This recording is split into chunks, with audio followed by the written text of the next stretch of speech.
السلام على عباده الذين اصطفى أما بعد قال الله تعالى في القرآن المجيد في الفرقان يا أيها الذين آمنوا اتقوا الله حق تقاته ولا تموتن إلا وأنتم مسلمون صدق الله العظيم اللهم صل على سيدنا مولانا محمد وعلى آل سيدنا مولانا محمد وبارک وسلم۔ حدیث مبارکہ کے اندر آتا ہے اللہ کے محبوب صلی اللہ علیہ وسلم نے فرمایا جو بندہ درود شریف پڑھنا بھول گیا سمجھ لو وہ جنت کا راستہ بھول گیا۔ تو سب بھائی انتہائی محبت میں ڈوب کر درود پاک پڑھ لیں۔ اللہم صلی علی سیدنا مولانا محمد وعلی آل سیدنا مولانا محمد وبارک وسلم۔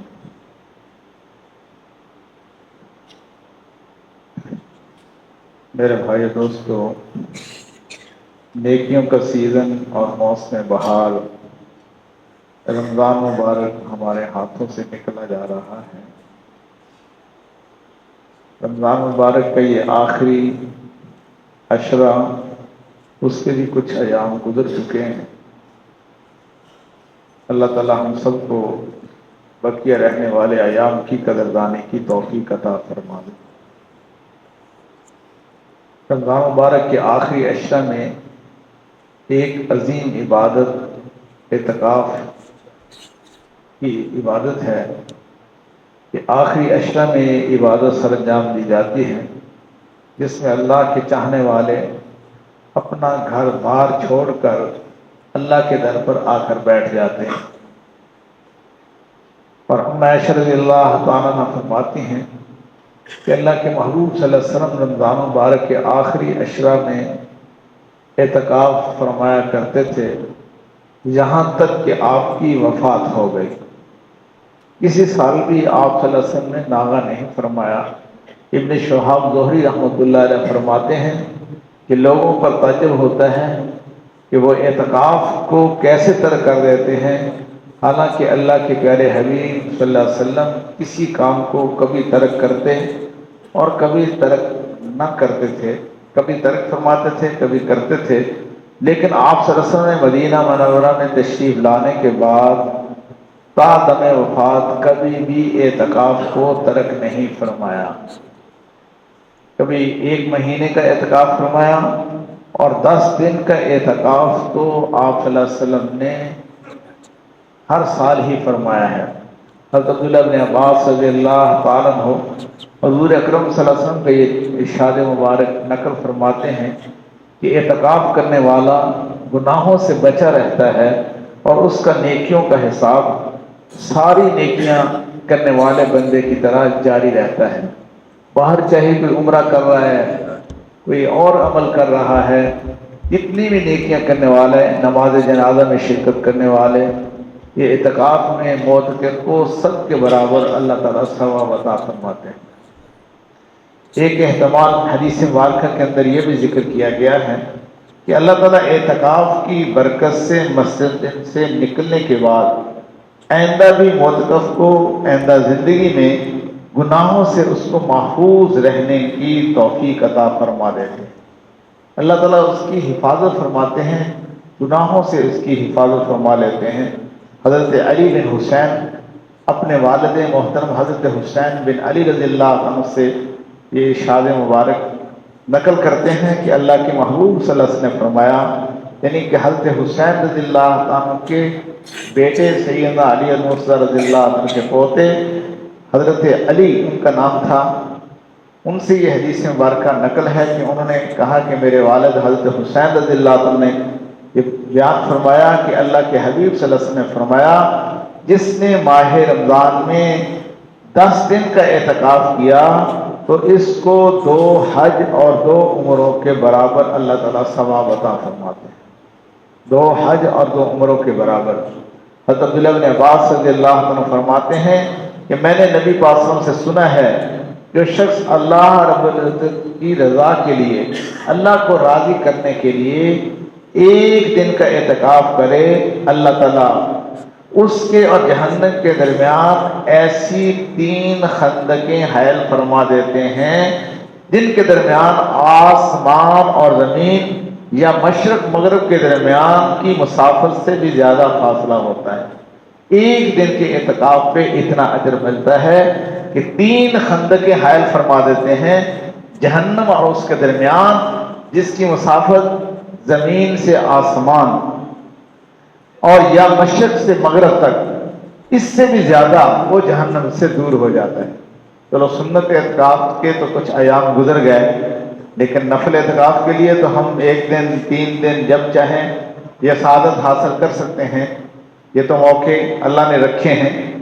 تو علامہ شیرانی رحمۃ اللہ علیہ نے کشف الغمہ میں یہ حدیث مبارکہ نقل کی ہے کہ جو شخص کسی ایسی مسجد میں جہاں جماعت کے ساتھ نماز ہوتی تھی، 5 وقت جماعت کے ساتھ نماز ہوتی تھی، وہاں مغرب سے لے کر عشاء تک کا اعتکاف کرے، اور وہ اعتکاف ایسے کرے کہ مغرب کی نماز پڑھنے کے بعد نماز میں، اوابین میں، قرآن کریم میں، ذکر میں، تلاوت میں مصروف رہے، کسی سے کوئی بات چیت نہ کرے، بات بالکل۔ تو اللہ تعالیٰ اپنے ذمے لازم کر لیا ہے کہ اس کے لیے جنت میں ایک محل بنائیں گے۔ اس میں رمضان مبارک کی قید بھی نہیں ہے، جب چاہیں مغرب کی نماز پڑھی، اوابین میں مصروف ہو گئے، سورہ ملک کی تلاوت شروع کر دی، سورہ واقعہ کی تلاوت شروع کر دی، اپنی تسبیحات کو مکمل کر لیا۔ تو اس طرح عشاء کی اذان ادھر شروع ہو جائے، مغرب سے لے کر اس طرح عشاء تک اس نے اعتکاف کیا کہ فرض نماز کے بعد کسی سے کوئی بات چیت نہیں کی، ذکر اذکار میں مصروف ہو گیا، تو فرمایا اس کو جنت میں اللہ رب العزت ایک محل عطا فرمائیں گے۔ میرے بھائی دوستو، جو ادنا درجے کا جنتی ہوگا اس کو جو جنت ملے گی اس دنیا سے 70 گنا بڑی ملے گی۔ جنت میں جو محل ہوگا اس کے دروازے 70,000 دروازے ہوں گے، ایک محل کے سونے اور چاندی کے دروازے ہوں گے۔ میرے بھائی دوستو، اصل زندگی تو آخر کی زندگی ہے، تو ہم اس بات کی کوشش کریں، کیونکہ اعمال کی مشقت جو ہے، جو مجاہدہ ہے، وہ ختم ہو جاتا ہے، لیکن اس کا اجر ہمیشہ ہمیشہ کے لیے باقی رہتا ہے۔ دیکھو گزشتہ رمضان جو پچھلے سال گزرا، اس کی بھوک پیاس، تراویح میں، قیام اللیل میں کھڑا ہونا، وہ مشقت ساری کی ساری ختم ہو گئی، لیکن اس کا اجر ہمیشہ ہمیشہ کے لیے باقی ہے۔ اب میں عائشہ رضی اللہ تعالیٰ سے یہ حدیث مبارکہ مروی ہے کہ اللہ کے محبوب صلی اللہ علیہ وسلم نے ارشاد فرمایا، جو ایمان کی حالت میں اجر و ثواب کی نیت کے ساتھ اعتکاف کرے، اس کے پچھلے تمام گناہ معاف کر دیے جاتے ہیں۔ اللہ بڑے کریم ہیں، اللہ کرم کا معاملہ فرمانے والے ہیں۔ تو میرے بھائی دوستو، ایک تو اعتکاف کا مقصد کیا ہے؟ شب قدر کی تلاش ہے، لیلۃ القدر کی تلاش ہے، اور جمہور علماء کا یہی قول ہے کہ 27ویں شب کو یہ آتی ہے، لیکن عشرہ اخیر میں جو اعتکاف کیا جاتا ہے اس کا مقصود لیلۃ القدر کی تلاش ہے۔ اللہ کے حبیب صلی اللہ علیہ وسلم نے فرمایا، جو شخص اس رات سے محروم رہ گیا وہ ساری ہی بھلائی سے محروم رہ گیا۔ اس رات کی خیر سے وہی شخص محروم رہتا ہے جو واقعی محروم ہو۔ ابن ماجہ کی یہ حدیث مبارکہ ہے۔ میرے بھائی دوستو، اما عائشہ رضی اللہ عنہ سے روایت ہے کہ میں نے عرض کیا کہ یا رسول اللہ صلی اللہ علیہ وسلم، آپ کا کیا خیال ہے کہ اگر مجھے علم ہو جائے کہ کسی رات شب قدر ہے تو میں اس میں کیا دعا مانگوں؟ تو اللہ کے محبوب صلی اللہ علیہ وسلم نے فرمایا، عائشہ تم یہ کہنا، اللہم انک عفو تحب العفو فاعف عنی، اے اللہ آپ بے شک معاف کرنے والے ہیں، معاف کرنے کو پسند فرماتے ہیں، اے اللہ آپ مجھے بھی معاف فرما دیجیے۔ چلو ہم عربی میں نہیں کہہ سکتے تو اپنی زبان میں تو کہہ سکتے ہیں نا کہ اے اللہ آپ معاف کرنے والے ہیں اور معاف کرنے کو پسند فرماتے ہیں، اے اللہ آپ مجھے بھی معاف فرما دیجیے۔ تو ہم کوشش کریں کہ بقیہ جتنی بھی راتیں ہیں ہر رات میں ہی یہ دعا مانگ لیا کریں۔ تو انشاءاللہ العزیز کوئی رات تو لیلۃ القدر کی رات ہوگی نا، تو انشاءاللہ اللہ ہمیں محروم نہیں فرمائیں گے۔ حدیث مبارکہ کے اندر آتا ہے اللہ کے حبیب نے فرمایا معتکف کے بارے میں کہ وہ گناہوں سے اعتکاف کرتا ہے، یعنی گناہوں سے بچا رہتا ہے، اس کے نامہ اعمال میں ساری نیکیاں لکھی جاتی ہیں جتنے لوگ بھی نیکیاں کر رہے ہوتے ہیں۔ اور یاد رکھنا حدیث قدسی میں اللہ تعالیٰ فرماتے ہیں میں زمین والوں پر عذاب نازل کرنے کا ارادہ کرتا ہوں، لیکن 3 لوگوں کی وجہ سے اپنے عذاب کو واپس بلا لیتا ہوں۔ ایک تو جو مساجد کو آباد کرنے والے ہیں، مساجد کو آباد کرنے والے کون؟ نماز پڑھنے والے، تلاوت کرنے والے، ذکر کرنے والے، اور عین اسی طرح ہی جو مساجد کی تعمیر کرنے والے ہیں، مساجد کا انتظام اور انصرام کرنے والا ہیں، صفوں کی فکر کرنے والے ہیں، قالینوں کی فکر کرنے والے ہیں، اس کی صفائی کا خیال رکھنے والے ہیں۔ یہ کون لوگ ہیں؟ جو مساجد کو آباد کرنے والے ہیں۔ ان کی وجہ سے اللہ تعالیٰ جو ہے عذاب کو واپس بلا لیتے ہیں۔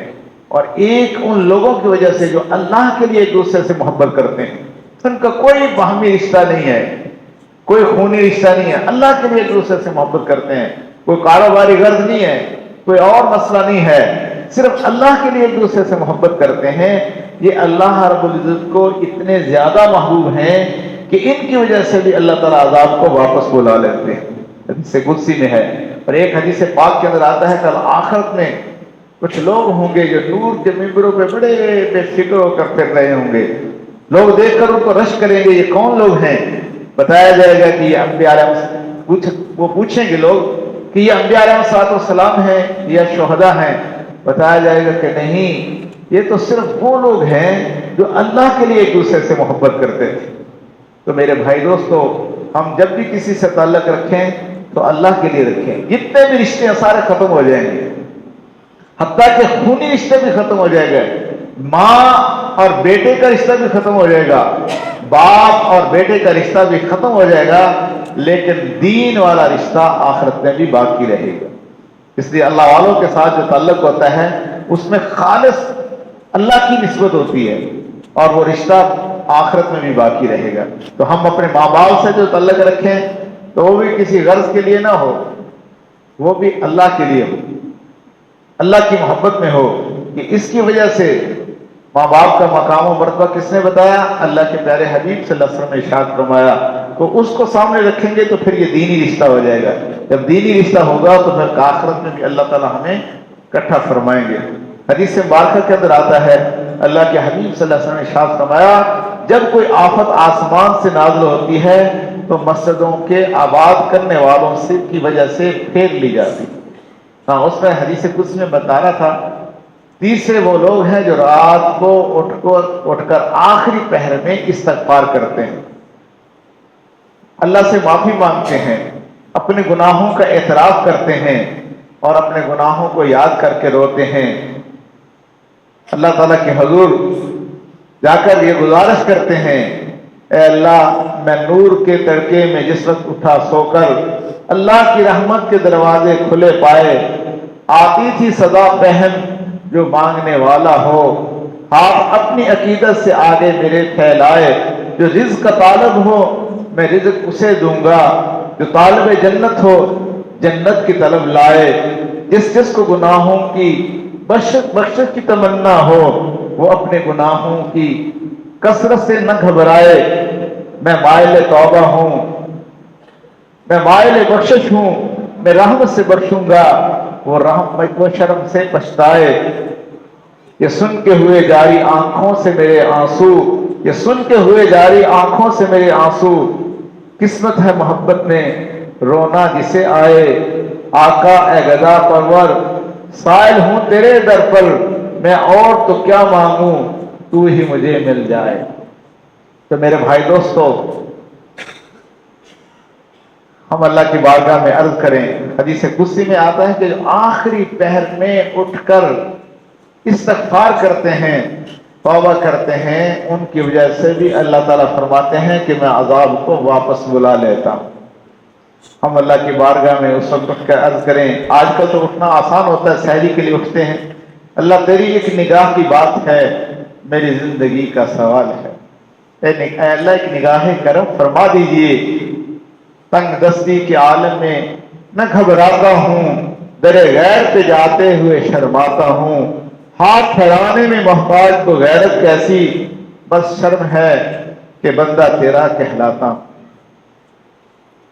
اور حدیث پاک کے اندر آتا ہے کہ یہ توبہ کرنے والا بندہ، معافی مانگنے والا، استغفار کرنے والا، یہ اللہ تعالیٰ کو اتنا محبوب ہے اور پسند ہے کہ جیسے کوئی بندہ صحرا میں سفر کر رہا ہو اور پھر وہ دوپہر کا چلچلاتی دھوپ ہو، پانی کا نام و نشان بھی نہ ہو، کھانے آبادی کا نام و نشان بھی نہ ہو، اس کا سامان اس کی اونٹنی پہ رکھا ہوا ہو اور وہ کسی سایہ دار درخت کے نیچے دوپہر کو ستانے کے لیے، آرام کرنے کے لیے سو جائے، اور جب اٹھے تو اس کی اونٹنی جو ہے نا وہ نظر نہ آئے، جس پہ اس کا کھانے کا سامان بھی تھا، پینے کا بھی سامان تھا۔ اب آپ اس اندازہ لگا سکتے ہیں کہ چولستان کا سفر ہو تو فرمایا، حدیث پاک کے اندر آتا ہے، جب اس کو سواری اس کی مل جائے اونٹنی تو جو اس پہ اس کو خوشی ہوتی ہے، اللہ رب العزت کو اس سے بھی زیادہ اس بندے پر جو معافی مانگتا ہے اس پہ خوشی ہوتی ہے۔ اللہ بڑے کریم ہیں، کرم کا معاملہ کرنے فرمانے والے ہیں۔ اور اسی طرح حدیث پاک کے اندر آتا ہے، ایک بندہ صحرا میں سفر کر رہا ہو، اس کو شدت کی پیاس لگی ہو، اس کی جان نکل رہی ہو، تو اس کو ایک پیالہ ٹھنڈے پانی کا مل جائے تو اس کو کتنی خوشی ہوتی ہے۔ حدیث پاک کے اندر آتا ہے، جو بندہ سچی پکی توبہ کرتا ہے، معافی مانگتا ہے، وہ بندہ اللہ تعالیٰ کو اس سے بھی زیادہ پیارا لگتا ہے جب وہ معافی مانگتا ہے، اور اس اللہ تعالیٰ کو اس سے بھی زیادہ خوشی ہوتی ہے جیسے پیاسے کو صحرا کے اندر ہو اور شدت کی پیاس لگی ہو اور اس کو پانی مل جائے تو کتنی اس کو خوشی ہوتی ہے۔ اسی طرح جس بندے سے گناہوں کی وجہ سے سچی پکی توبہ کرتا ہے تو اللہ تعالیٰ اس کو معاف کر کے اس سے بھی زیادہ خوش ہوتے ہیں۔ تو میرے بھائی دوستو، حدیث قدسی میں آتا ہے، اللہ تعالیٰ 3 لوگوں کی وجہ سے عذاب کو واپس بلا لیتے ہیں۔ ایک، جو مسجدوں کو آباد کرنے والے ہیں، ذکر سے، فکر سے، تعمیر میں، اس کے انتظام و انصاف میں حصہ لینے والے، اور دوسرا جو آخری پہر رات میں اٹھ کر توبہ استغفار کرتے ہیں، اور تیسرا جو اللہ کے لیے ایک دوسرے سے تعلق رکھتے ہیں اور ان کا کوئی مقصد نہیں ہوتا۔ اور میرے بھائی دوستو، دوسری حدیث مبارکہ جو میں نے آپ کے سامنے پیش کی ہے، اللہ کے حبیب صلی اللہ علیہ وسلم نے فرمایا، جب کوئی آفت آسمان سے نازل ہوتی ہے تو مسجد کے آباد کرنے والوں کی وجہ سے پھیر لی جاتی ہے۔ یاد رکھنا، یہ مسجد اور مدرسہ، اس کی تاریخ بہت پرانی ہے، انسانیت سے بھی پہلے۔ اللہ تعالیٰ نے ابھی حضرت آدم علیہ السلام کو پیدا نہیں فرمایا تو سب سے پہلے کیا ہوا؟ مسجد الحرام کی تعمیر ہوئی۔ حضرت آدم علیہ السلام کے 5000 سال پہلے، 2000 سال پہلے اس کی تعمیر ہوئی، پھر حضرت آدم علیہ السلام کی ولادت ہوئی، پھر اس کے بعد مسجد اقصی کی بنیاد کس نے رکھی؟ حضرت آدم علیہ السلام نے۔ میرے بھائی دوستو، نبوت ملنے کے بعد اللہ کے پیارے حبیب صلی اللہ علیہ وسلم نے سب سے پہلا کام کیا کیا؟ دار ارقم صفا، جو بالکل درمیان میں قریبی ایک جگہ ہے، آج کل وہاں چھوٹا سا لکھا ہوا بھی ہے باب ارقم، یہ وہ جگہ ہے جہاں اللہ کے محبوب صلی اللہ علیہ وسلم نے قرآن سکھایا۔ پھر آپ صلی اللہ علیہ وسلم نے ابھی مدینہ منورہ ہجرت نہیں فرمائی، پھر آپ صلی اللہ علیہ وسلم نے سب سے پہلے کیا کیا؟ حضرت مصعب بن عمیر رضی اللہ عنہ کو بھیجا کہ آپ نے لوگوں کو قرآن پڑھانا ہے، سکھانا ہے اور دین کی ابتدائی باتیں سکھانی۔ سب سے پہلے معلم حضرت مصعب بن عمیر رضی اللہ تعالیٰ عنہ۔ پھر اللہ کے پیارے حبیب صلی اللہ علیہ وسلم جب ہجرت فرمائی مکہ مکرمہ سے مدینہ منورہ، تو آپ سب کا پہلا قیام کہاں ہوا؟ قباء کے اندر۔ قباء کے اندر جو آپ نے سب سے پہلا کام کیا کیا؟ وہاں آپ نے مسجد قباء کی بنیاد رکھی، مسجد قباء کی تعمیر فرمائی۔ حتیٰ کہ آپ سلم اپنے دونوں ہاتھوں مبارک سے ایسے بڑے بڑے پتھر اٹھاتے جو آپ سلم کے سینہ مبارک کے ساتھ مس کر رہے ہوتے، آپ کی داڑھی مبارک کے ساتھ ٹچ کر رہے ہوتے تھے۔ اللہ کے حبیب صلی اللہ علیہ وسلم ان کو مسجد قباء کی بنیادوں میں ڈالتے، صحابہ کرام آگے بڑھتے ہیں، اللہ کے محبوب صلی اللہ علیہ وسلم ہم آپ کے خادم حاضر ہیں، ہم یہ کام سر انجام دیتے ہیں۔ آپ صلی اللہ علیہ وسلم اس پتھر کو تو چھوڑ دیتے، پھر اس سے بھی بڑا پتھر اٹھاتے۔ آپ اندازہ لگائیں کہ اللہ کے محبوب صلی اللہ علیہ وسلم کو مسجد کے ساتھ کتنی محبت تھی۔ اب 14 دن کے قیام میں سب سے پہلے مسجد قباء کی تعمیر فرمائی، جس کا ذکر قرآن مجید کے اندر بھی ہے، اور اس کی بنیادوں کے اندر جو پتھر تھے وہ محبوب صلی اللہ علیہ وسلم کے قلب اطہر کے ساتھ مس کر رہے تھے۔ پھر حضور صلی اللہ علیہ وسلم نے مدینہ منورہ کی طرف جو ہجرت فرمائی تو آپ صلی اللہ علیہ وسلم نے وہاں جاتے ہی سب سے پہلا کام کیا کیا؟ مسجد نبوی شریف کی تعمیر فرمائی، اور اس تعمیر میں آپ صلی اللہ علیہ وسلم نے پورا حصہ لیا۔ تو میرے بھائی دوستو، مسجد تو وہ جگہ ہے جہاں خالی بیٹھنا بھی دنیا کی اعلیٰ ترین عبادت ہے، صرف خالی بیٹھنا ہی۔ اب حضور صلی اللہ علیہ وسلم نے جب مسجد نبوی شریف کی تعمیر شروع فرمائی تو صحابیات نے، خواتین نے کہا، اے اللہ کے نبی صلی اللہ علیہ وسلم ہم مسجد کی تعمیر میں حصہ لینا چاہتی ہیں۔ جبکہ آپ پڑھیں تو جب بھی خواتین نے اپنا ایک عرض کیا کہ اللہ کے حبیب صلی اللہ علیہ وسلم ہم بھی آنا چاہتی ہیں، تو آپ صلی اللہ علیہ وسلم نے جہاد میں یا دیگر امور میں آپ نے فرمایا نہیں، آپ کو گھر میں ہی اجر ملے گا، آپ گھر میں بیٹھی رہیں، آپ کو پورا ثواب ملے گا۔ لیکن جب مسجد نبوی شریف کی تعمیر کا معاملہ آیا تو اللہ کے حبیب صلی اللہ علیہ وسلم نے ان کو منع نہیں فرمایا۔ آپ نے فرمایا کہ ایسے کرنا کہ رات کو آ جانا، پتھر اٹھا کر مسجد نبوی شریف کی بنیادوں کے قریب رکھ دینا تاکہ تمہارا بھی اس میں پورا حصہ ہو جائے۔ پھر اللہ کے محبوب صلی اللہ علیہ وسلم جب مسجد نبوی شریف کی تعمیر مکمل ہوئی تو پھر ازواج مطہرات کے حجرے بنائے گئے۔ تو اس سے معلوم ہوا کہ امام کے لیے یا خطیب کے لیے یہ مکان کا انتظام کرنا یہ بھی اللہ کے محبوب صلی اللہ علیہ وسلم کی سنت مبارکہ ہے۔ یوں ہی مسجد کی تعمیر ہوئی تو پھر ازواج مطہرات کے حجرے تعمیر ہوئے۔ پھر اس کے بعد اللہ کے پیارے حبیب صلی اللہ علیہ وسلم نے سوق المدینہ، مدینہ منورہ کا ماڈل بازار بنایا۔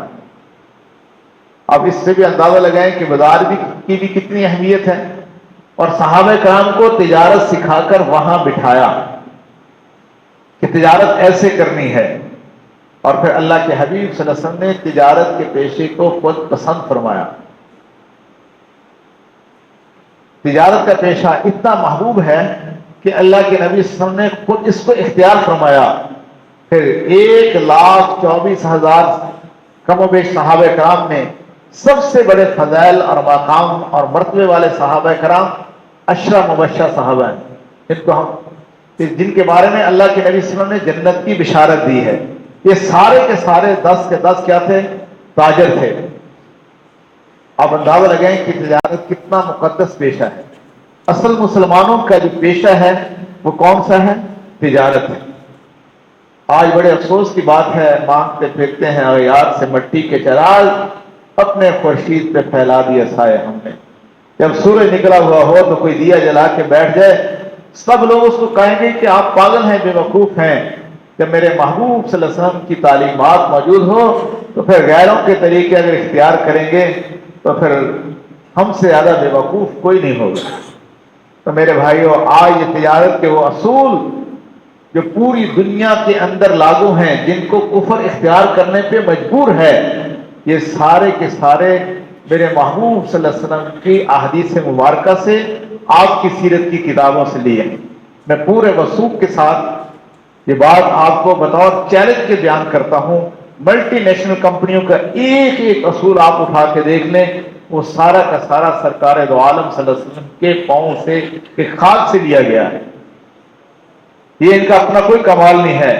خیر، یہ لمبا ایک موضوع ہے، لیکن آج افسوس کی بات ہے، بلکہ ہمارے ایک دوست ہیں، وہ ایک رسالے کے ایڈیٹر ہیں، وہ کہنے لگے کہ میں عرب امارات کے اندر گیا اور وہاں جا کر میں نے ایک ہندو تاجر جو پوری عرب امارات میں چھایا ہوا تھا، وہاں کا سب سے بڑا تاجر تھا. میں نے جب اس کا انٹرویو کیا کہ آپ کو تجارت کے اندر کامیابی کیسے حاصل ہو رہی ہے، جب میں نے یہ سوال کیا تو اس نے آگے سے جواب دیا کہ زکوٰۃ کی وجہ سے. کہتے میں حیران رہ گیا کہ یہ کیسی بات ہو رہی ہے، یہ تو ہندو ہے. پھر میں نے کہا کہ اور اس کی وجہ، اس نے کہا کہ صدقات کی وجہ سے. میں اس سے بھی زیادہ حیران ہو گیا. پھر میں نے کہا کہ اس کی اور وجہ کیا ہے، اس نے کہا عشر کی وجہ سے. پھر مجھے کہنے لگا کہ میں مسلمانوں کا ایک ایک تہوار دیکھتا ہوں، حتیٰ کہ میں فطرانہ بھی ادا کرتا ہوں. میری تجارت اس کی وجہ سے محفوظ ہے. آج مجھے اور آپ کو دھوکہ لگا ہوا ہے کہ زکوٰۃ دینے سے مال کم ہوتا ہے. اللہ کی قسم یہ میری اور آپ کی نظر کا دھوکہ ہے. اللہ کے حبیب صلی اللہ علیہ وسلم نے فرمایا کہ نہیں، زکوٰۃ دینے سے مال بڑھتا ہے. ہمیں اس بات پہ یقین کرنا چاہیے، بلکہ ایمان اور حد سے زیادہ. اور زکوٰۃ سے انسان کو اللہ کا سب سے بڑا قرب نصیب ہوتا ہے. فرض کی ادائیگی سے سب سے بڑا قرب نصیب ہوتا ہے. تو وہ ہندو کہنے لگا کہ میں تجارت میں اس لیے چھایا ہوا ہوں کہ زکوٰۃ دیتا ہوں، میں صدقات دیتا ہوں، عشر دیتا ہوں، حتیٰ کہ میں فطرانہ تک بھی دیتا ہوں.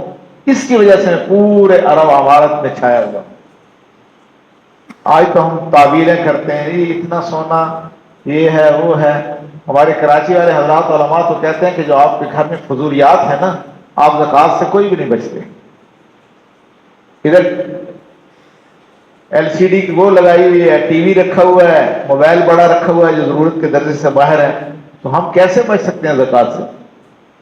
گھر میں کتنی ایسی چیزیں ہیں جو ہمارے استعمال میں بھی نہیں ہیں، لیکن اس کو بچنے کے لیے ہم بڑے اختیار کرتے ہیں. اللہ کے پیارے حبیب صلی اللہ علیہ وسلم نے قسم اٹھا کر فرمایا کہ میں اللہ کی قسم اٹھا کے کہتا ہوں جو اللہ کے راستے میں مال خرچ کرے گا، اللہ اس کے مال کو ہر حال کے اندر بڑھائیں. میرے محبوب صلی اللہ علیہ وسلم ویسے بھی فرما دیتے تو ہمارا ایمان اور یقین تھا.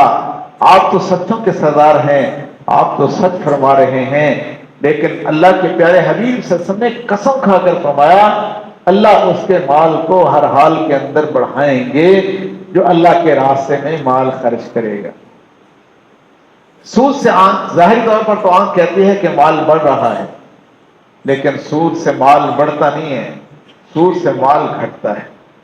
مجھے آج تک کوئی بتا دے، ظاہر میں کاریں بہاریں ہوتی ہیں لیکن رات کو ہمارے پاس آتے ہیں کہ خودکشی کرنے کو جی چاہتا ہے. میں ممبر رسول پہ بیٹھ کے بات کر رہا ہوں، کتنے ایسے لوگوں کو میں نام نہیں لے سکتا، بظاہر کاریں بہاریں تھیں لیکن سود کی آگ میں وہ ایسے جل رہے تھے کہ ہم ابھی خودکشی کرنا چاہتے ہیں. انہیں ابھی لحاظ سے بڑے پڑھے لکھے، یہ سود کی نحوست ہے. یہ کیسے ہو سکتا ہے کہ آگ سے تپش نہ ہو؟ سکون سارا چھن جاتا ہے، کیونکہ کسی بندے کی کسی عام بندے سے لڑائی ہو جائے تو اس کو نیند نہیں آتی، سکون اس کا چھن جاتا ہے. جس کی اللہ اور اس کے رسول سے لڑائی یونیورسٹی کے اندر دی جاتی ہے، وہاں بھی حضرت مفتی تقی عثمانی صاحب کا بغیر سود کے جو انہوں نے نظام بنایا ہے، وہ آج ہارورڈ بزنس یونیورسٹی امریکہ کے اندر پڑھایا جا رہا ہے کہ آنے والے وقت میں ہم معیشت ہماری تباہ جو ہوگی تو ہم پہلے سے اس کی تیاری کریں. بلکہ میں پورے وسوخ سے بات کرتا ہوں، ہندوستان کے اندر ہندوؤں نے بھی، جس کی گھٹی میں سود ہے، انہوں نے بھی حضرت مفتی تقی عثمانی صاحب کا وہ سارا کا سارا نظام اپنے بینکنگ میں لاگو کر لیا ہے کہ ہم معیشت سے بچیں، تباہ شدہ جو سودی معیشت اس سے بچیں. اور یورپ کے اندر، برطانیہ کے اندر پاکستان سے ڈبل بینک ہیں جو بغیر سود کے وہ بینک کاری کر رہے ہیں. تو میرے بھائی دوستو، خیر بات چلی تھی اللہ کے محبوب صلی اللہ علیہ وسلم نے مدینہ منورہ تشریف لانے کے بعد سب سے پہلے مسجد نبی شریف کی تعمیر فرمائی، پھر اس کے بعد آپ نے ازواج مطہرات کے حجرے بنائے، پھر اس کے بعد اللہ کے پیارے حبیب صلی اللہ علیہ وسلم نے کیا کام کیا؟ آپ صلی اللہ علیہ وسلم نے سوق المدینہ، مدینہ منورہ کا بازار بنایا. حضور صلی اللہ علیہ وسلم نے فرمایا جو بندہ پرندے کے گھونسلے کے برابر بھی مسجد بناتا ہے اللہ اس کو جنت میں محل عطا فرما دیتا۔ اللہ تعالیٰ جب اس دنیا کی بساط کو لپیٹیں گے تو سب سے پہلے مساجد کی زمین کو اکٹھا کر کے جنت الفردوس میں رکھ دیا جائے گا، پھر اس دنیا کو ختم فرمائیں گے۔ مساجد کی زمین ایسی مقدس زمین ہے، اللہ کے محبوب نے فرمایا کہ مساجد جو ہیں یہ جنت کے باغیچے ہیں۔ اب میں اور آپ اللہ کی قسم اٹھا کر ہم یہ کہیں کہ اللہ کی قسم ہم جنت میں بیٹھے ہوئے ہیں تو ہم اپنی اس قسم میں جھوٹے نہیں ہوں گے، کیونکہ اللہ کے محبوب صلی اللہ علیہ وسلم نے فرما دیا ہے آج ہمارا مسجد سے تعلق کمزور ہو گیا، جس کا اثر ہمارے تمام شعبوں پہ پڑ رہا ہے، ایک ایک چیز پہ پڑ رہا ہے، تو اس لیے اس تعلق کو مضبوط بنانا ہے۔ تو میرے بھائی دوستو، حدیث مبارکہ کے اندر آتا ہے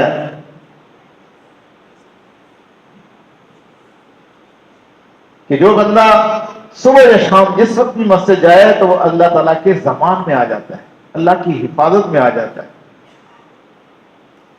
اللہ کی حفاظت میں آنے کے لیے مسجدوں کا رخ کرنا چاہیے۔ اگر تیز آندھی آتی تو اللہ کے محبوب صلی اللہ علیہ وسلم مسجد میں تشریف لاتے، سورج گرہن لگتا تو آپ مسجد میں تشریف لاتے، جب بھی کوئی ناگوار واقعہ پیش آتا تو آپ مسجد کی طرف تشریف لاتے، آخر کوئی بات تو تھی نا۔ حدیث مبارکہ کے اندر آتا ہے مسجد شیطان سے بچنے اور ان سے محفوظ رہنے کے لیے بہت ہی محفوظ مضبوط قلعے اور پناہ گاہیں، آپ فرما رہے ہیں اللہ کے حبیب صلی اللہ علیہ وسلم فرما رہے ہیں کہ مضبوط پناہ گاہیں ہیں۔ تو فتنوں کے اس دور کے اندر ہمیں اس کی طرف آنا ہوگا۔ ہمارے حضرت جی رحمت اللہ علیہ، جن کو پوری دنیا کے اندر اللہ نے ایک قبولیت عطا فرمائی تھی، حضرت کی سورۃ کہف کی تفسیر ہے۔ جب حضرت جی رحمت اللہ علیہ نے اس تفسیر کو بیان فرمانا تھا تو فرمایا کہ میں نے تقریباً 120 یا 150 عربی تفاسیر کا مطالعہ کیا ہے۔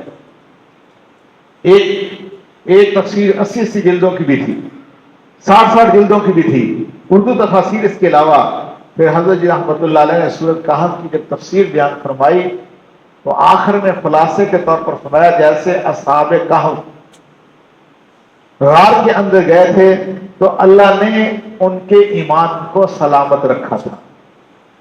فرمایا کہ میں سورۃ کہف کی تفسیر کے بیان کے بعد یہ بات کر رہا ہوں کہ آج کے دور کے اندر 5 کہف ہیں جو ان کے ساتھ وابستہ ہو جائے گا، اللہ ان کو دجالی فتنوں سے بھی بچائیں گے، اللہ ان کے ایمان کی حفاظت بھی فرمائیں گے۔ ان میں سب سے پہلی چیز کیا ہے؟ مدارس دینیہ۔ اللہ کے محبوب صلی اللہ علیہ وسلم نے نبوت ملنے کے بعد سب سے پہلا کام مدارس کی تعمیر، مدرسہ بنایا، دار ارقم، مسجد، مدرسہ، آپ ان کا سب سے پہلا کام ہے۔ میں اس پہ پورے آپ سے دلائل کے ساتھ بات کر سکتا ہوں، صرف اس وجہ سے نہیں کہ مدرسے سے ہمارا تعلق ہے تو یہ دلائل دینے شروع کیے، نہیں، آپ پورا آپ کی کو پڑھ کے دیکھ لیں سیرت کی۔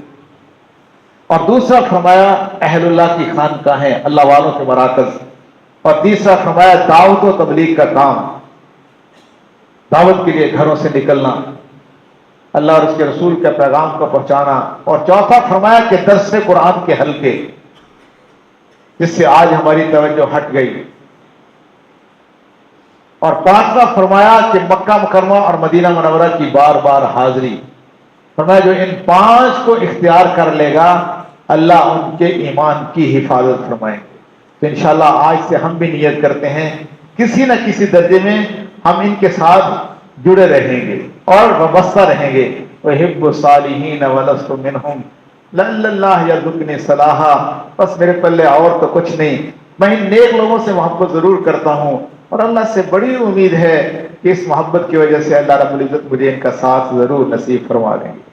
میری زیست کا حال کیا پوچھتے ہو، نہ بچپن نہ بڑھاپا نہ میری جوانی، وہی چند ساتیں جو یاد دل پر میں گزری، وہی میری زندگانی، اصل زندگانی تو وہی ہوا کرتی ہے۔ تو آپ حضرات کو یہ بھی دعوت دی جاتی ہے کہ ہماری اس مسجد کا کام بھی شروع ہے، ماشاءاللہ مدرسے کا کام بھی شروع ہے، اور تعلیمی سلسلے بھی شروع ہیں۔ اب اس سال ہمارا تجوید کی کلاس کا امتحان اکثر مدارس کے اندر وہ تجوید کا شعبہ نہیں ہے، اکثر مدارس کے اندر بہت تھوڑی تعداد ہے، خاص طور پر ہمارے ان علاقوں میں ہمارا وہ بچہ تجوید کا صرف 10 نمبر سے ملکی سطح کی پوزیشن سے رہ گیا، اور اس جامعہ دارالعلوم تعلیم و تربیت کا شمار ملک کے 10,000 بڑے مدارس میں ہوتا ہے۔ الحمدللہ تعلیم کے ساتھ ساتھ تربیت بھی ہے، بڑوں نے اللہ والوں نے اس کا پودا لگایا اور اللہ والے اس کی بھرپور انداز میں سرپرستی فرما رہے ہیں۔ ہمارا کام تو ڈاکیے والا ہے، ڈاکیے کا کام ڈاک ہی پہنچانا ہوتا ہے، تو میں زیادہ تفصیل میں نہیں جاتا۔ الحمدللہ جب اس مسجد کی بنیاد رکھی گئی بہت ساری پیشین گوئیاں بھی ہیں کہ اللہ کے محبوب صلی اللہ علیہ وسلم نے خود آ کر اس کی دیوار کو فرمایا اور صحابہ کرام کی جماعت کے ساتھ، پھر بہت سارے ایسے واقعات مبشرات، ہم ان چیزوں پہ یقین تو نہیں کرتے، لیکن یہ تو اللہ کے محبوب صلی اللہ علیہ وسلم کا خواب میں آنا کسی کے، اور وہ تو بالکل سبحان اللہ۔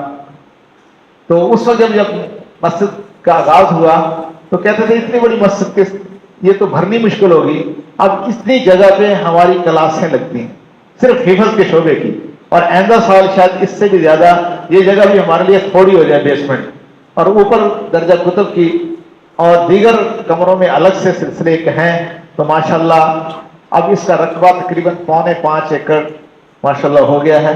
دعا فرمائیں کہ اس سے بھی زیادہ اللہ تعالیٰ فرما دیں، اور بہت سارے شعبہ جات کا، اسی طرح بنات کا مدرسہ بھی آپ کے سامنے ہے، اس کے ساتھ بنات کا مدرسے میں جگہ تھوڑی پڑ گئی، جو میرے خیال ہماری پوری تحصیل کا بڑا ایک حال ہوگا، اس کی تعمیر آپ نے دیکھا ہے کہ ایک چھت پڑ گئی ہے، ایک چھت ابھی رکی ہوئی ہے، کیونکہ خواتین اتنی زیادہ ماشاءاللہ بنات کا ایک سلسلہ ہے، تو بہت سارے قرضے بھی دینے ہوتے ہیں، لیکن ہمارا یہ طریقہ نہیں ہے۔ آپ نے دیکھا ہوگا کہ ہم جھولی بھی اس لیے نہیں پھیرتے، لیکن ترغیب دینا سنت ہے اللہ کے نبی صلی اللہ علیہ وسلم کی۔ رمضان مبارک میں حضور صلی اللہ علیہ وسلم بہت زیادہ خرچ فرماتے تھے، حدیث میں آتا ہے جیسے کوئی تیز آندھی چلتی ہے یا تیز گھوڑا دوڑتا ہے، تو آپ حضرات سے یہی گزارش ہے، جہاں دوسرے مدارس کو آپ سامنے رکھتے ہیں تو آپ کا یہ مدرسہ بھی بہت ہی اس کا زیادہ مستحق ہے، 100 سے زیادہ عملہ ہمارا کام کر رہا ہے ماشاءاللہ، اور اس طرح کے تقریباً ہر شہر میں اب اس کی شاخ کافی سارے شہروں میں بن گئی ہیں، بلکہ ایسے ایسے خوبصورت مدرسے بھی اس کی شاخیں بنے ہیں کہ جہاں 20 25 ہزار کی ایک ایک چیئر رکھی ہے خواتین کے مدرسے میں۔ کچھ ایسے مخیر حضرات نے وہاں خود تعمیرات کروائی، خود ایسی چیزیں لے کے دی، وہ میری مراد ہارون آباد یا اس طرح مختلف شہروں میں کچھ کام ہو رہا ہے، تو یہاں بہت ایسے بچے بھی پڑھتے ہیں کہ بالکل جو بیچارے جن کے گھر میں کھانا بھی بہت مشکل ہے، جب چھٹی کر دی جائے تو یہاں سے جانا وہ پسند نہیں کرتے، کہ یہاں اچھا کھانا ملتا ہے، اچھا سارا کچھ الحمدللہ ہے، تو بہت سارے حضرات فی سبیل اللہ بھی بغیر تنخواہ کے بغیر معاوضے کے کام کر رہے ہیں، بہت ساری مسورات بھی جنہوں نے اپنی پوری زندگیاں یہاں لگائی ہیں، تو آپ تمام حضرات سے گزارش ہے کہ مسجد کی تعمیر کے کام میں بھی آپ حصہ لیں، اور مدرسے کے بھی سال بعد ہی ہم اپیل کرتے ہیں تقریباً رمضان مبارک میں آپ جی کھول کر، کوئی ساتھی کہتے ہیں نا کہ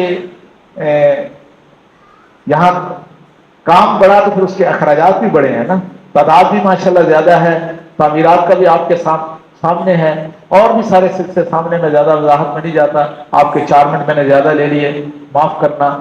اور ایک مشورہ ہے کہ عید الفطر کی نماز اگر عید الفطر آئندہ جمعہ بنتی ہے تو پھر اس پہ مشورہ کر لیا جائے کہ کتنے بجے، ایک ساتھی نے مشورہ دیا ہے 7:30، ایک نے 7:15، تو آپ کا کیا مشورہ ہے کتنے بجے ہونی چاہیے؟ 7:15 اور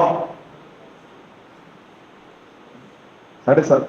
ہمارے ہاں اکثر لوگ باہر سے آتے ہیں تو ان کو شاید تھوڑی سی سہولت مل جائے، انشاءاللہ وقت مقررہ کا خیال کیا جاتا ہے، تو 7:30 بجے انشاءاللہ العزیز نماز عید الفطر ادا کی جائے گی۔ وآخر دعوانا